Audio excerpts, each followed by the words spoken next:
Many of you guys think I just work on audio, video equipment, stereo equipment, and so forth, but that could be not further from the truth, because occasionally I do get requests from musicians to look at musical instruments. And today I have a keyboard. Let's check this one out. This is the Technics keyboard. It's got a bad key, and a couple of the other switches are not registering properly.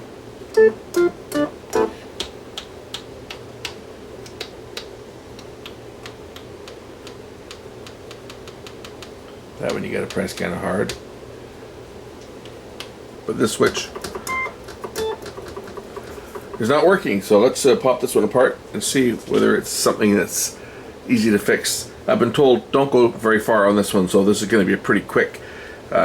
Just pull this one apart and see whether the key can be fixed on it.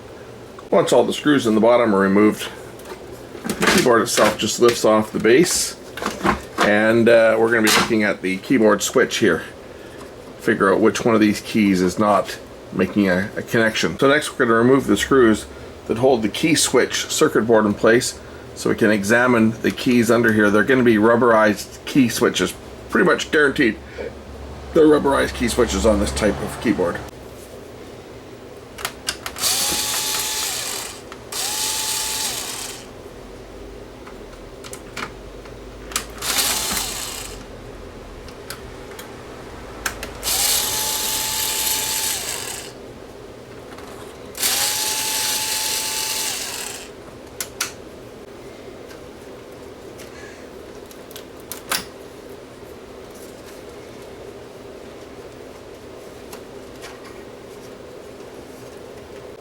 Okay, the circuit board out of the way, you'll see that just a series of rubberized type key switches. The one that is bad on this one is, that's the key switch that's bad. It's got an X on it, so it's this one right here is the switch that is bad. And they are just standard type, like your remote control. They're just carbon switches that get pushed down, so if they get wet or damaged in any way, they're not going to make a connection. I'm just going to clean that one up, and we'll put it back together and see whether I get any activity out of that key.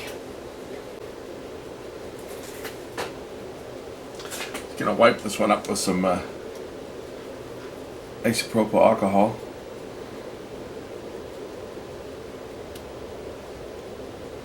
A little bit of dirt on there. We'll just try reinserting this thing and see whether it would have made any difference whatsoever to the operation.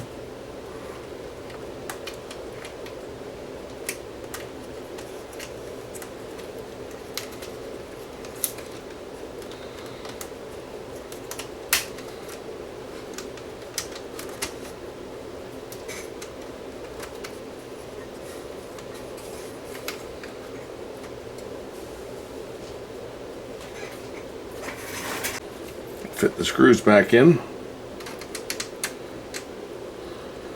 This has got a lot of that circuit glue on the boards here, which, as we know, is a recipe for disaster.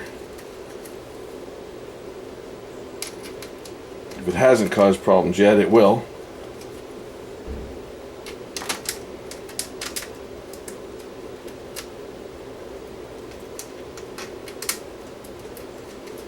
But this unit isn't in for an overhaul, it's just in for a quick look. So about all I'm going to do on this is what I've done. Clean up the switch and see whether that will get that key tone working again. If not, I probably won't proceed much further on this one.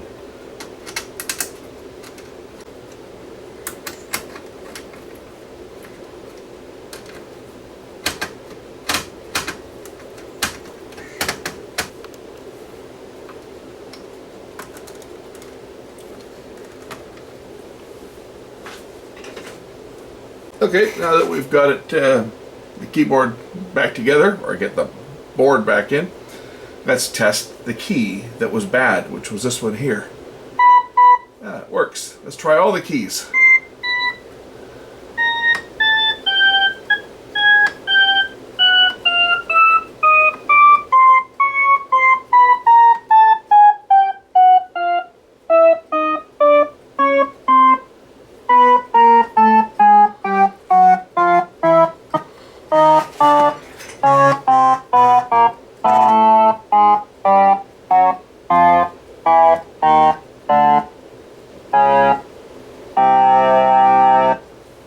I do believe I've fixed the broken key, and I think that's all I'm going to do on this one. I'm not going to take this other board out and work on the switches on it, because they do work. You just have to press the one switch a little harder than the other, and I'm concerned about this.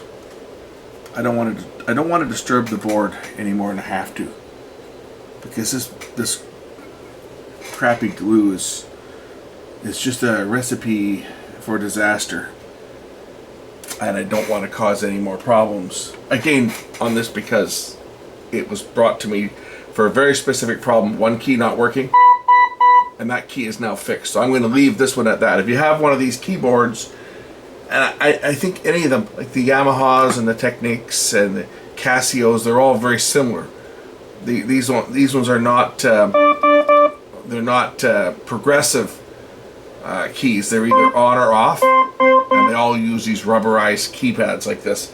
So if you have a stuck key, you can fix this just like you fix a remote control. Clean it up, basically.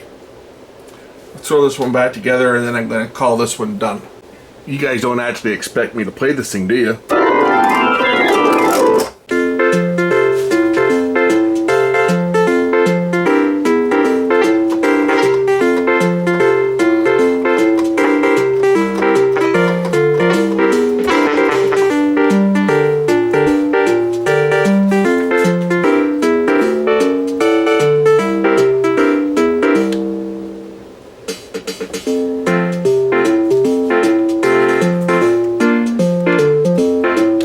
Okay, that's about it for this one.